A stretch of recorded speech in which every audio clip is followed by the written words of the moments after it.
Lena terminait son service, les chaussures trempées par une pluie inattendue, l'esprit accablé par les interminables combats de la vie. Rentrant chez elle par la ruelle pour gagner du temps, elle faillit trébucher sur ce qu'elle croyait être un tas de chiffons. Mais en y regardant de plus près, ses yeux s'écarquillèrent. Ce n'était pas un déchet, c'était un homme. Un homme bien habillé, inconscient et empestant l'alcool, gisant parmi des cartons déchirés et des bouteilles cassées. Elle hésita. Il avait l'air déplacé, son manteau était cher, ses chaussures impeccables, sa montre brillait sous le lampadaire. Qui s'évanouit dans un endroit pareil habillé comme ça? Murmura-t-elle. Son instinct lui hurlait de s'éloigner. Mais quelque chose, peut-être son cœur, endurci par la lutte mais non brisé, la poussa à s'agenouiller et à vérifier son pouls. Il était vivant? À peine. Lena sortit une couverture à moitié sèche de son sac, qu'elle utilisait pour se couvrir les nuits froides, et l'enroula autour de lui. « Ah, monsieur, vous m'entendez » demanda-t-elle doucement en le secouant. Il gémit mais ne bougea pas. Son esprit s'emballa. Il n'y avait personne. Personne ne venait. Elle ignorait son histoire, mais elle ne pouvait pas le laisser là. Sans trop réfléchir, elle tira sur son bras, déterminée à le mettre en sécurité. Le ramener dans son petit appartement partagé lui prit toute sa force. Son voisin le fixa du regard, mais ne dit rien. Les ragots allaient bon train dans leur immeuble. Elle le déposa doucement sur le matelas usé posé par terre et le recouvrit de la seule couverture épaisse qui lui restait. Il ne se réveilla pas. Il frissonna. Dans la pénombre, Lena observa son visage. Il avait une mâchoire saillante, des cils épais et une barbe de 3 jours qui ne s'accordait pas avec ses vêtements propres. Quelque chose chez lui semblait familier, comme un visage sur un panneau publicitaire ou dans un magazine. Mais elle repoussa cette pensée. « Qui que tu sois, marmonna-t-elle, tu as de la chance que je t'ai trouvé. » Elle prépara du thé chaud et le déposa à côté de lui, puis s'installa par terre près de la porte. Elle ne dormait pas. Elle se contentait de l'observer, incertaine d'avoir bien agi. Était-il dangereux? Se réveillerait-il en colère? Oh, pire violent! Mais quelque chose au fond d'elle lui disait que cet homme fuyait quelque chose, et d'une certaine manière, elle en faisait désormais partie. Au matin, Lena entendit des gémissements. L'homme se redressa, la tête comme si elle allait se fendre en deux. Il regarda autour de lui, confus, les yeux injectés de sang et écarquillés par l'inquiétude. « Où suis-je » croissa-t-il. « Tu étais évanoui derrière le restaurant. Je t'ai traîné jusqu'ici, dit Lena d'un ton réservé. Ne panique pas. Tu étais en piteux état. Je ne voulais pas que tu meures à la poubelle. » Son regard se posa sur elle, s'adoucissant un instant, comme s'il cherchait à comprendre quel genre de personne pouvait faire ça à une inconnue. « Je ne me souviens de rien, » murmura-t-il. Il remarqua le thé, toucha la tasse chaude et la regarda avec une expression oscillant entre gratitude et honte. « Merci, » dit-il doucement. Lena hocha la tête, mais resta vigilante. Quelque chose clochait chez cet homme, et son instinct se trompait rarement. Ils restèrent assis dans un silence gêné. « Je suis Lena, » proposa-t-elle d'abord, brisant la tension. « Et toi ?» Il hésita un instant, pesant visiblement ses options. Puis, à contre-cœur, il dit « Adrian ». Elle haussa un sourcil. « Juste Adrian ?» Il hocha la tête et détourna le regard. Mais Lena avait suffisamment travaillé au restaurant pour reconnaître les grands noms. Adrian ressemblait trait pour trait à l'homme de cette élégante publicité pour une bouteille d'eau. Mais pourquoi un homme pareil serait-il allongé dans une poubelle? Il sembla remarquer qu'elle l'observait. « Ne croyez pas tout ce qu'on voit sur les panneaux publicitaires, » marmonna-t-il, puis il essaya de se lever, mais trébucha. Lena le rattrapa juste à temps. « N'essaie peut-être pas de partir avant de pouvoir marcher droit, » dit-elle avec un demi-sourire. Il ne protesta pas. Adrian resta 3 jours dans son appartement, parlant à peine, perdu dans ses pensées. Lena lui offrit à manger, et il accepta avec hésitation. « Tu n'étais pas obligé de faire ça, » dit-il un jour en fixant le mur fissuré. « Je ne le méritais pas. » Lena haussa les épaules. « Ce n'est pas à moi d'en décider. Tu avais l'air d'avoir besoin d'aide. » C'est tout. Mais la curiosité brûlait en elle. Qui était cet homme qui sentait l'eau de Cologne et la honte, qui avait le visage d'un millionnaire et l'âme d'un fantôme? Un soir, Adrian demanda « Pourquoi m'aides-tu? Tu me connais à peine. » Lena marqua une pause, puis dit « Parce que j'ai déjà été ignoré à la poubelle, moi aussi. » Pas littéralement, mais la vie m'y a jeté. Quelqu'un est venu me chercher un jour. Je suppose que je lui rends simplement l'appareil. Adrian resta silencieux après ça, mais ses yeux la suivaient maintenant, comme s'il la voyait pour la première fois. Lena n'avait pas l'intention de fouiner, mais quand Adrian laissa son portefeuille sur la table pendant sa sieste, il s'ouvrit. À l'intérieur se trouvait une carte noire, qu'elle n'avait vue qu'à la télévision, et une pièce d'identité avec photo portant son nom complet. Adrian Mallory. Ses yeux s'écarquillèrent. Elle s'est précipitée sur son téléphone et a cherché le nom. Les gros titres sont apparus instantanément. Millionnaire de la technologie. Héritier d'un empire commercial. Scandale lors de l'effondrement récent d'un conseil d'administration. Lena resta bouche bée. Elle se tourna pour regarder l'homme qui ronflait doucement sur son lit. Ses mains tremblaient. Elle avait accueilli un millionnaire dans son appartement, quelqu'un que le monde entier recherchait. Des questions lui submergeaient l'esprit. Que lui était-il arrivé? Pourquoi se cachait-il dans la poubelle? Et qu'allait-elle bien pouvoir faire maintenant? Quand Adrian se réveilla, elle le fit asseoir. « Adrian Mallory » dit-elle lentement. Ses yeux s'ouvrirent brusquement sous le choc. « Tu aimes many. » Je n'ai pas menti, dit-il doucement. Je ne voulais plus être cette personne. Lena croisa les bras, sceptique. On ne finit pas ivre à la poubelle sans raison. Que s'est-il passé? Il a expiré. Tout. Mon entreprise s'est retournée contre moi. J'ai été trahi. J'ai quitté une salle de réunion que j'avais construite de toutes pièces. Je n'ai pas pu le supporter. Je ne savais pas où j'allais. J'ai disparu. L'expression de Lena s'adoucit un peu. Il était brisé, elle le voyait bien, mais il n'était pas dangereux.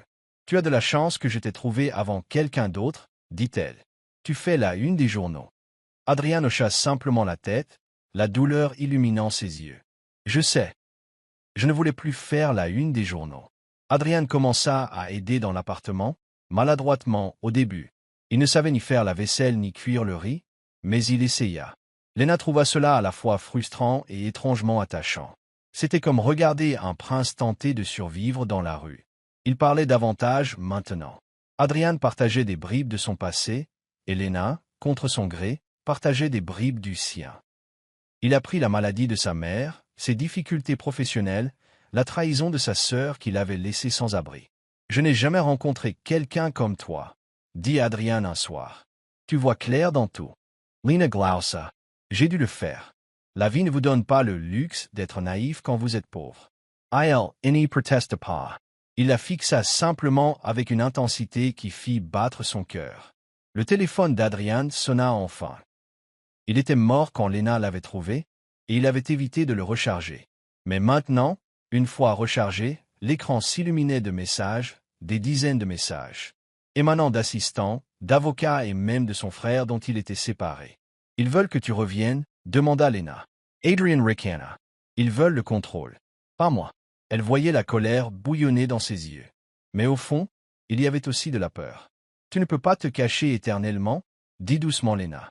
« À un moment donné, il faudra les affronter. » Adrian la regarda. « Et si je ne voulais plus de ce monde ?» Elle marqua une pause. « Alors découvre ce que tu veux vraiment. Mais ne fuis pas ton ombre. Elle te suivra. » Adrian insista pour aider Lena davantage. « Je dois gagner ma vie, » dit-il. Il emprunta une veste de son oncle décédé et la suivit jusqu'au restaurant. Le gérant, peu impressionné par son allure, lui confia la vaisselle à l'arrière. Au début, Adrian a tout raté. Il a cassé 2 assiettes et s'est fait gronder dans l'heure. Mais il n'a pas abandonné. Lena le regardait avec un étrange mélange d'amusement et de fierté. Elle voyait bien que ce n'était pas une question d'argent, mais de dignité. Chaque soir, ils rentraient ensemble à pied, partageant des pâtisseries bon marché et des rires discrets. C'était la première fois depuis longtemps qu'Adrian paraissait paisible. Lena, quant à elle, était effrayée de la rapidité avec laquelle il s'était intégré à sa vie. Un soir, un groupe de jeunes riches entra dans le restaurant. Bruyant, Tapac s'engrave l'œil et arrogant. Lena les reconnut, ils s'étaient déjà moqués d'elle. Mais cette fois, ils marquèrent une pause. « C'est Adrian Mallory » halta l'un d'eux. Le cœur de Lena se serra. Adrian resta figé derrière le comptoir. L'un des gars a sorti son téléphone.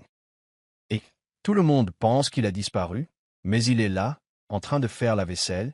Des rires ont résonné dans le restaurant. Adrian n'a pas réagi. Il a simplement enlevé son tablier et est sorti. Lena l'a suivi, mais il n'a rien dit jusqu'à ce qu'ils arrivent à l'appartement. C'est pour ça que je déteste ce monde. Il ne voit pas les gens, juste des histoires. Lena Louis Tuchal Lebras. Tu n'es pas une histoire pour moi. Le lendemain, une voiture noire s'est arrêtée près du restaurant. Un homme en costume s'est approché d'Adrian. C'est ton frère qui m'envoie. Il veut que tu rentres. Adrian serra las dents. Dis-lui que je ne suis pas intéressé. L'homme ne broncha pas. Il dit que si vous ne le faites pas, le conseil d'administration présumera que vous êtes mort et retirera définitivement vos actions. Lena, qui observait de loin, ne comprenait pas tout, mais elle sentait que c'était grave. Cette nuit-là, Adrian était silencieux. Il n'a pas touché à sa nourriture. Ils veulent que je sorte. Complètement, dit-il finalement. Si je ne reviens pas, je perds tout. Lena hocha la tête. Et si tu reviens? Adrian croisa son regard. Je risque de me perdre. Lena trouva un mot plié sur son oreiller. Merci pour tout. Je dois affronter ça. Ah, elle le fixa pendant des minutes avant de réaliser. Adrian était parti. Son cœur battait fort tandis qu'elle se précipitait dans la rue, mais il était parti. La pièce semblait plus froide sans lui. Elle n'avait pas réalisé jusqu'à présent combien il prenait de place, son rire, son odeur, sa façon de rester dos au mur, comme s'il cherchait toujours à protéger quelque chose. Elle froissa le mot dans son poing. Imbécile de riche, murmura-t-elle en pleurant. Mais au fond d'elle, elle craignait de ne plus jamais le revoir. Le retour d'Adrian dans le monde de l'entreprise fit la une des journaux.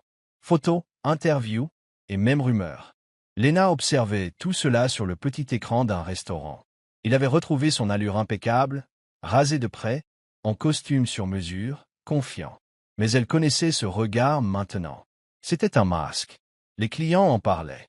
« Vous avez entendu parler du millionnaire prodigue ?» demanda l'un d'eux. De retour de sa cachette, Lena força un sourire et continua de servir à manger. Ils ignoraient qu'il avait un jour dormi par terre et mangé des nouilles instantanées avec elle. Un soir, elle éteignit la télévision et murmura. « Fais attention, Adrian. Ne perds pas ici ce que tu es devenu. » 2 semaines plus tard, on frappa à la porte de Lena. Ce n'était pas Adrian. C'était une femme en robe élégante qui tenait un dossier. « Êtes-vous mademoiselle Lena ?» demanda-t-elle. « Oui. » La femme lui tendit une enveloppe. « Monsieur Mallory m'a demandé de vous la remettre. » Lena l'ouvrit et trouva une lettre et un trousseau de clés. La lettre disait « Je n'ai pas oublié. J'ai juste besoin de temps. Cet endroit est fait pour toi. Aucune condition. Juste la sécurité. » Les clés donnaient sur un appartement à l'autre bout de la ville, bien meilleur que son logement actuel. Lena les fixa du regard. Était-ce de la gentillesse ou de la culpabilité? Dans tous les cas, c'était comme un au revoir. Lena s'éloigna à contre-cœur. Son ancien logement était plein de plomberies défectueuses et de murs fins, mais il gardait des souvenirs. Le nouveau logement était calme, propre et solitaire. Adrian avait pensé à tout, provisions, loyer payé d'avance, et même un petit mot lui rappelant de rester Lena. Elle fixait le canapé où elle l'imaginait assis. Reviendrait-il un jour? Ou n'avait-elle été qu'un épisode de sa dépression, un obstacle temporaire à son empire? Pourtant, elle murmura dans le silence. « Tu ferais mieux de ne pas m'oublier, Adrian. Je ne suis pas facile à oublier. » La rumeur commença à se répandre qu'une mystérieuse femme avait aidé Adrian lors de sa disparition. Les paparazzis harcelèrent son équipe, fouillant dans ces dernières semaines. Lena évitait les projecteurs, mais la pression augmentait. Un soir, elle trouva 2 journalistes devant son nouvel appartement. « Êtes-vous la fille de la ruelle ?» lui demandèrent-ils. « Avez-vous sauvé la vie d'Adrian Mallory ?» Elle leur claqua la porte au nez.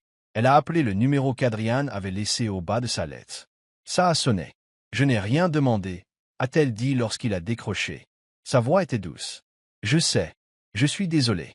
Je vais arranger ça. » Une semaine plus tard, Adrian est arrivé.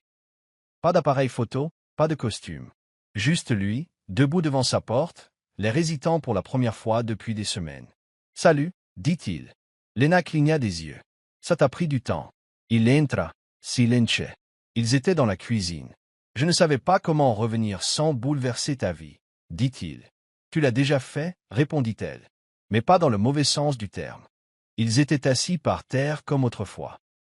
Adrian la regardait comme si elle était la seule chose qui lui restait. « Tu m'as manqué, Lena. » Elle ne répondit pas. Elle posa simplement sa tête sur son épaule. Adrian ne retourna pas au manoir. Il séjournait dans l'appartement de Lena, préparant le petit déjeuner avec elle, réparant les robinets qui fuyaient et apprenant le nom de ses voisins. Un matin, alors qu'elle mélangeait des flocons d'avoine, il posa une petite boîte sur la table. Ce n'était pas un écrin à bague. À l'intérieur se trouvait un trousseau de clés avec un mot « Je veux qu'on vive comme ça. Ensemble. » Mais mieux. Lena le regarda, perplexe. « Tu veux que j'emménage ?» Il hocha la tête. « Ce n'est pas un manoir. C'est quelque chose que je construis. Pour nous deux. Je prends un nouveau départ. » L'idée lui faisait battre le cœur. Non pas à cause de la maison, mais parce qu'il l'incluait dans ses projets de vie, non pas comme un projet, mais comme une partenaire. Elle ne lui a pas répondu tout de suite. Mais ce soir-là, elle lui a pris la main en regardant la télévision et lui a murmuré « Je ne cours plus. Promets-moi juste que cette version de toi ne disparaîtra pas. » Il sourit en lui serrant la main. « Cette version n'existe que grâce à toi. » Le lendemain, un blog People a diffusé leurs photos floues sur Internet. Une fille poubelle devient la flamme d'un millionnaire. Les commentaires étaient violents. Des inconnus se moquaient des vêtements de Lena, de son travail, et même de son immeuble. Elle essaya d'en rire, mais ça la blessa. Adrian était furieux. « Laisse-moi appeler quelqu'un pour faire retirer ça. » Mais Lena secoua la tête. « Laissez-les parler. Je n'ai pas honte de mes origines. » Pourtant, à son travail, les clients murmuraient, et son patron lui suggéra de prendre un peu de repos en attendant que la situation se calme. Adrian la réconforta, mais elle lui expliqua clairement une chose. « Ne vous battez pas à ma place. Je ne suis pas ta demoiselle. » Il hocha la tête. « Alors je me battrai avec toi, pas pour toi. » C'était la première fois qu'une personne puissante la traitait d'égal à égal, et elle se sentait grande. Le frère aîné d'Adrian, PDG par intérim, n'était pas impressionné par ses choix. Il exigea une réunion du conseil d'administration et avança le nom de Lena comme influence sur les mauvaises décisions d'Adrian. Adrian refusait de la laisser se faire entraîner. « Laisse-la en dehors de ça, » avait-il dit. Mais Lena ne se cachait pas. Elle entra dans la salle de réunion sans y être invitée. « Je me fiche de votre argent. Mais ne vous servez pas de moi comme excuse pour votre rivalité fraternelle, » leur dit-elle, stupéfiant tout le monde. Adrian était stupéfait. « Tu n'étais pas obligé de faire ça. » Lena sourit. « Je sais, mais je le voulais. J'en ai assez que les gens pensent que je suis le faible dans cette histoire. » À partir de ce moment, le conseil d'administration a commencé à la percevoir différemment. Ils ont commencé à rêver à haute voix. Adrian avait accès à des terres, des ressources et des terrains inutilisés. Lena avait des idées de logements communautaires, des endroits pour des gens comme elle qui n'auraient jamais pu obtenir de prêt d'une banque prestigieuse. Elle visitait des bâtiments abandonnés, dessinait des plans sur des serviettes en papier et s'endormait à 3 heures du matin, entourée de plans. Ce n'était pas de la charité. C'était une vision. « Nous ne construisons pas des abris », a déclaré Lena. « Nous construisons de l'espoir. » C'est au cours de ces nuits paisibles que leur lien s'est renforcé. Non par pitié ou désespoir, mais par ambition, par loyauté et par quelque chose qui ressemblait étrangement à de l'amour. Les médias ont eu vent de leur projet et ont alimenté le récit. Une millionnaire playboy devenue sauveuse? Est-elle la véritable tête pensante du plan? Il ne pouvait pas gagner, de toute façon. Si elle se taisait, il se moquait d'elle. Si elle parlait, il la démolissait. À un moment, Lena a envisagé de faire marche arrière. Peut-être qu'ils ont raison. Peut-être que je suis dépassé. Adrian lui prit les mains. Tu m'as trouvé dans la poubelle. Et maintenant, regarde-nous. Nous ne reculons devant personne. Il l'emmena sur l'un des chantiers et lui dit, construisons d'abord celui-ci. Laissons les murs parler plus fort que les ragots. Et ce fut le jour où elle cessa de lire les gros titres et se mit à courir après les siens. Une vieille aventure d'Adrian revint le hanter, un procès. Un gel financier. Le conseil d'administration s'est refroidi. Son frère a de nouveau tenté de le pousser à la démission. Lena entendit un appel téléphonique houleux et vit Adrian agrippé au comptoir, muet de rage. Il any dormit potelanut. Au lieu de cela, il marcha dans les rues où Lena l'avait trouvé un jour, seul, pensif. À son retour, elle était réveillée et attendait. « Tu n'es pas obligé de tout arranger en une nuit. » dit-elle doucement. Il avait enfoui son visage dans son cou. « Je ne veux juste pas perdre ça. » Lena le serra fort. « Alors ne le fais pas. Nous nous battons plus intelligemment. Nous ne cédons pas. » Ces mots étaient d'acier enrobé de miel, et il en tira de la force. Le procès fut discrètement abandonné, mais les dégâts persistèrent. Les investisseurs hésitaient. Adrian fit un geste. T'es heureux que j'ai envie de donner tant pas. Il s'assit au comptoir et la regarda servir le verre. Quelque chose bougeait entre eux, ni vite, ni fort, mais régulier, comme un battement de cœur qu'ils essayaient tous deux de ne pas remarquer. Le lendemain, alors qu'ils déambulaient dans l'appartement, le regard d'Ethan tomba sur une photo accrochée au mur. C'était celle d'une jeune fille en tenue de ballerine, souriant à côté d'une femme plus âgée qui avait les mêmes yeux. Zara entra juste au moment où il la fixait. « C'était ma mère, dit-elle doucement. Elle m'a élevé seule. Elle m'a élevé seule. Femme forte. Elle ne supportait pas les bêtises de quiconque. » Ethan se tourna vers elle. « Elle doit être fière de toi. Zara Surratt faiblement. Elle est décédée il y a quelques années. Arrêt cardiaque. » Il y eut un silence. Puis elle ajouta, elle disait toujours, « N'ayez jamais pitié de quelqu'un qui est tombé. Tends-leur simplement la main. » Ethan baissa les yeux. Elle avait l'air de comprendre les gens comme moi. Elle t'aurait apprécié, dit Zara. Elle voyait les gens pour ce qu'ils étaient, pas pour leur origine. Ethan ne savait pas quoi répondre à ça. Mais l'image resta gravée dans son esprit pendant des heures.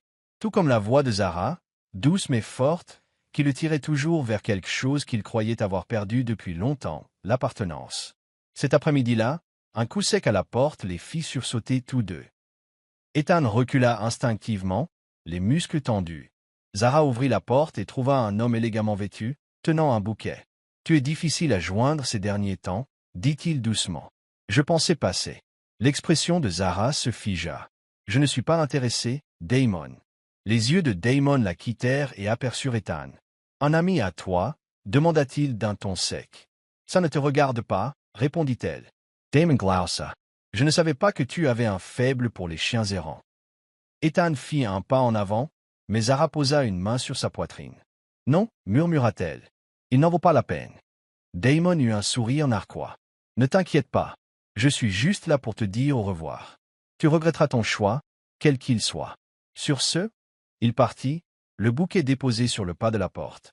Zara referma la porte fermette. « Désolé, murmura-t-elle. » Ethan se tourna vers elle, la mâchoire serrée. « Tu n'as pas besoin de t'expliquer. Mais s'il te parle encore comme ça, je ne resterai pas planté là. » Il commença à pleuvoir cette nuit-là. Une bruine douce et lente frappait les vitres. Ethan la regardait, les bras croisés. Zara le rejoignit, pieds nus, une tasse à la main. « J'aime la pluie, dit-elle doucement. Ça rend le monde plus petit. Comme si nous étions tous sous un même ciel. » Il hocha la tête, les yeux fixés sur les gouttes qui dévalaient la vitre. « Avant, je détestais ça. Trop froid, trop humide. Mais ce soir, ce n'est pas si terrible. » Ils restèrent silencieux, côte à côte. Puis, sans réfléchir, Zara lui prit la main. Il se raidit, mais ne la retira pas. « Tu n'es pas ce à quoi je m'attendais, » murmura-t-elle. Il tourna la tête. « Toi non plus. » Dehors, la ville s'estompait, engloutie par la brume et la bruine. Mais à l'intérieur, deux âmes baignaient dans quelque chose de plus profond que la pluie, quelque chose de doux et de grandissant, quelque chose qu'aucun d'eux n'osait nommer.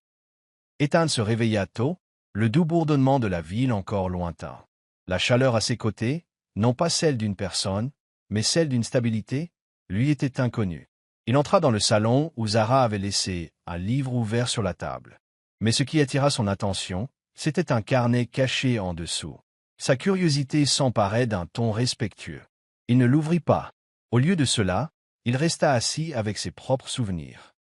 Il regarda par la fenêtre, pensant au frère qu'il n'avait pas vu depuis des années, à l'emploi perdu qui avait déclenché sa spirale infernale, et à la culpabilité qui l'enveloppait comme une seconde peau. Zara entra quelques instants plus tard et le trouva silencieux. « Ça va ?» demanda-t-elle. Il hocha la tête. « J'essaie de me souvenir de la dernière fois où j'ai voulu rester quelque part. » Elle ne répondit pas, mais son regard s'adoucit. « Tu n'as plus besoin de fuir, Ethan. Pas pour moi. » Ce n'était pas une confession. Ce n'était pas une histoire d'amour. Pas encore. Mais ce n'était qu'un début. Un pont se formait entre deux personnes qui avaient passé trop de temps seules, de manière différente, pour des raisons différentes, mais qui trouvaient désormais refuge l'une dans l'autre. Plus tard dans l'après-midi, Zara passa un appel. Quand Ethan entra, elle sourit. « Tu as déjà peint ?» Il cligna des yeux. « Des murs ou des tableaux ?» Elle rit. « Merce. J'ai un ami qui a besoin de quelqu'un pour un projet de rénovation. Rien de compliqué, juste du travail honnête.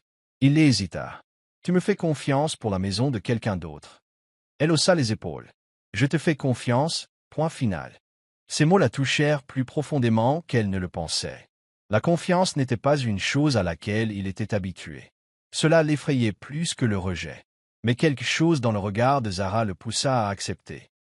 Le lendemain, il rencontra la femme, une décoratrice d'intérieur joyeuse, au sourire sans jugement.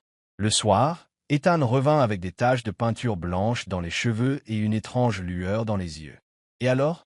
demanda Zara en lui tendant une bouteille d'eau. Il la prit avec un léger sourire. « Mes bras me détestent, mais c'était bon de pouvoir à nouveau travailler. » Elle sourit. « Je te l'avais dit. » Pour la première fois depuis des mois, Ethan se sentait utile. Et ce n'était pas seulement une question de travail. C'était aussi la façon dont Zara avait cru en lui avant qu'il ne croie en lui-même. Zara décida qu'il fallait fêter ça. Rien de grandiose, juste un dîner tranquille dans son café préféré sur le toit. « Tu l'as bien mérité, » dit-elle. Ethan semblait mal à l'aise dans les vêtements propres qu'elle l'avait aidé à choisir. « J'ai l'impression de faire semblant. »« Tu ne fais pas semblant, » dit-elle fermement. « Tu deviens. » Ils mangèrent sous des guirlandes lumineuses et des étoiles. La ville scintillait en contrebas, mais aucun d'eux ne remarqua grand-chose au-delà de l'autre. Zara s'enquit de son enfance. Il racontait des histoires, pas toutes sombres. Certaines étaient même drôles. Elle riait. Il se détendit. Et le serveur, sentant quelque chose de spécial, les laissa tranquilles plus que d'habitude. Alors que la soirée touchait à sa fin, Ethan s'appuya sur la rambarde, contemplant le paysage urbain. « Crois-tu que quelqu'un comme moi puisse vraiment avoir une seconde chance ?» Zara s'approcha de lui. « Je ne le crois pas. Je le sais. » Sa main effleura la sienne. Il ne s'écarta pas. Pour la première fois depuis longtemps, le monde ne semblait plus aussi impitoyable. Le lendemain soir, Zara invita Ethan à rester indéfiniment dans sa chambre d'amis. « Il faut un vrai endroit. Pas juste un endroit temporaire, » dit-elle. Ethan la fixa, incertain. « Je ne veux pas gâcher ce que tu as ici. »« Tu fais partie de ce que j'ai maintenant, » dit-elle simplement. Il transporta ses affaires, un petit sac à dos rempli de vêtements et de souvenirs, dans la chambre. Et ce soir-là, ils regardèrent ensemble une vieille comédie. Ethan rit plus qu'il ne s'y attendait. Zara le regardait plus que l'écran. À la fin du film, aucun des deux ne bougea. Le silence entre eux s'éternisa, mais c'était un silence agréable. Puis elle posa sa tête sur son épaule. Il se raidit, puis se détendit. « Tu es chaud ?» murmura-t-elle. Il rigola. « Tu es bizarre. » Elle sourit. « Et pourtant, tu es toujours là. » Et à cet instant, Ethan réalisa quelque chose de terrifiant et de magnifique. Il commençait à tomber amoureux de la femme qui lui avait redonné sa dignité. Le lendemain, Zara était distante.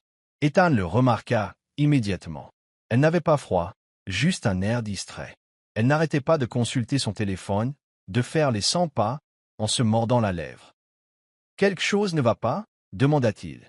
Elle leva les yeux, surprise. « Non, juste des trucs de boulot. » Mais il ne la croyait pas. Quelque chose clochait. Plus tard dans la soirée, elle partit sans explication. Les heures passèrent. Ethan était assis seul, ses vieux doutes remontant à la surface. Était-il juste une charité de passage pour elle? Regrettait-elle de l'avoir laissé entrer? Ses pensées tourbillonnaient jusqu'à ce que la porte s'ouvre.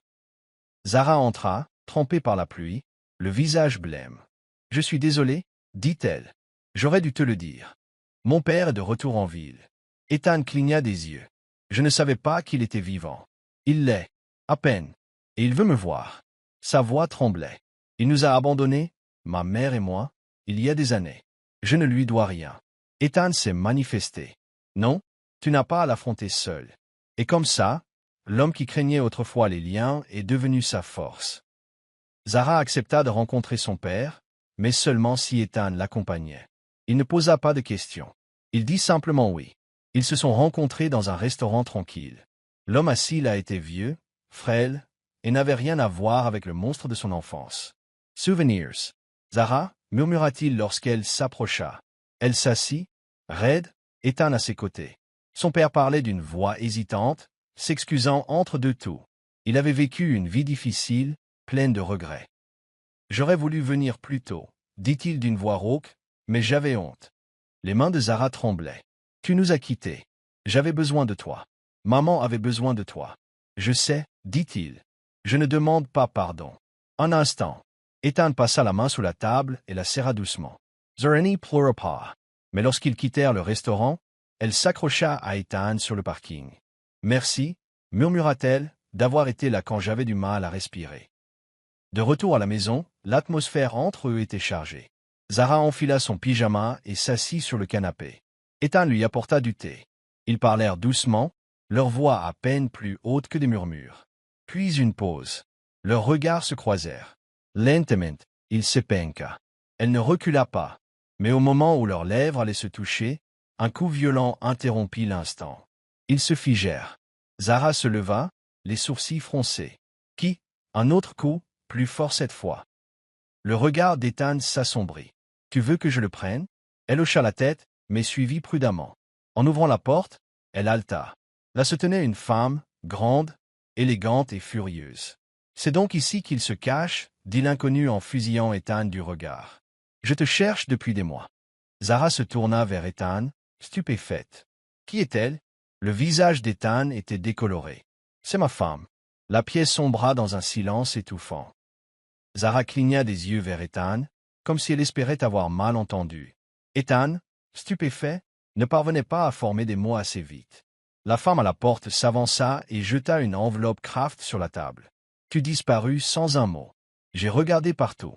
Et maintenant, je te retrouve en train de jouer à la maison. Zara recula, les bras croisés. Tu es marié? Sa voix était à peine un murmure. Ethan de glutted difficilement. Ce n'est pas ce que tu crois. Nous étions séparés. Elle dit, épouse, mais on ne s'est pas vu depuis plus d'un an. La femme s'est moquée. Tu as disparu. J'ai demandé le divorce quand tu es parti. Tu n'as jamais signé les papiers. Les yeux de Zara étaient vitreux. Alors, légalement, vous êtes toujours mariés? Ethan se tourna vers elle, paniqué. Je ne savais pas que ce n'était pas encore finalisé.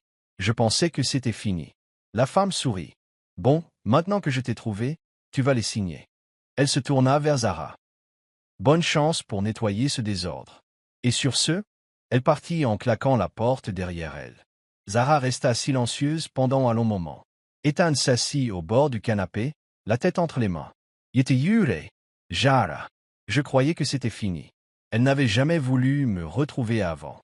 Pourquoi maintenant? La voix de Zara était glaciale. Parce que maintenant, tu as commencé à te reconstruire. Et les gens ne sortent de l'ombre que lorsqu'ils voient la lumière. Il se leva et la tendit vers elle, mais elle recula. J'ai juste besoin de réfléchir, dit-elle doucement. Je me suis confiée, Ethan. Tombant, elle s'est arrêtée. Et maintenant, je ne sais plus ce qui est réel. Le cœur d'Ethan s'est brisé. Tout ce que j'ai dit, tout ce que je ressens, c'est réel. Cette nuit-là, il a dormi dans la chambre d'amis, porte fermée. Zara ne dormit pas du tout. Elle resta assise sur le balcon jusqu'à l'aube, regardant le monde s'éveiller, se demandant comment elle était tombée si amoureuse de quelqu'un encore empêtré dans un passé qu'il n'avait jamais voulu porter. Le lendemain matin, Ethan alla voir celle qui prétendait toujours être sa femme. Elle logeait dans un hôtel à proximité. « Je veux finaliser ça, dit-il. Il n'y a rien entre nous. » Elle haussa un sourcil. « Je sais. Je voulais juste te rappeler qu'on ne peut pas tout fuir. » Il a signé les papiers du divorce sur le champ. Sans émotion, sans conclusion. Juste une fin légale à quelque chose qui était déjà mort depuis longtemps. Il retourna chez Zara avec les documents en main. Elle les lut en silence. Puis il le regarda. « Tu es libre maintenant. »« Oui, dit-il. Mais je ne suis pas sûr de t'avoir perdu au passage. » Elle expira lentement. « Tu ne m'as pas perdu. Tu dois juste me reconquérir. » Ses yeux s'emplirent de larmes. « Dis-moi comment. » Elle lui tendit le thé qu'elle avait préparé. « A seed's toy.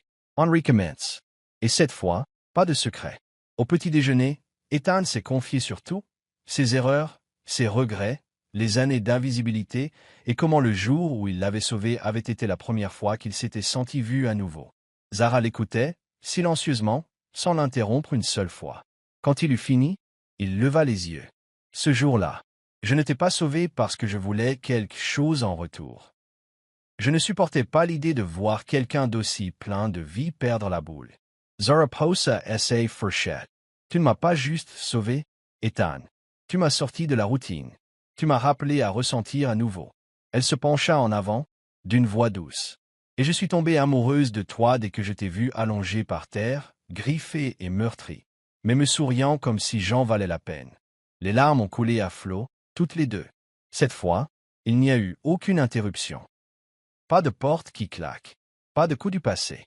Juste deux personnes qui avaient brisé des choses en elles, prêtes à guérir ensemble, et non malgré elles. Les semaines passèrent, et avec elles, les hésitations s'estompèrent. Ethan continua à travailler, construisant lentement une nouvelle vie. Zara continua ses créations, son travail plus inspiré que jamais. Ils marchaient ensemble tous les matins, sans avoir besoin de se parler, juste en ressentant quelque chose. Un après-midi ensoleillé, Zara entraîna Ethan dans une rue calme qu'elle avait repérée. Là, dit-elle en désignant une petite boutique aux vitrines poussiéreuses. Je veux en faire quelque chose, à nous.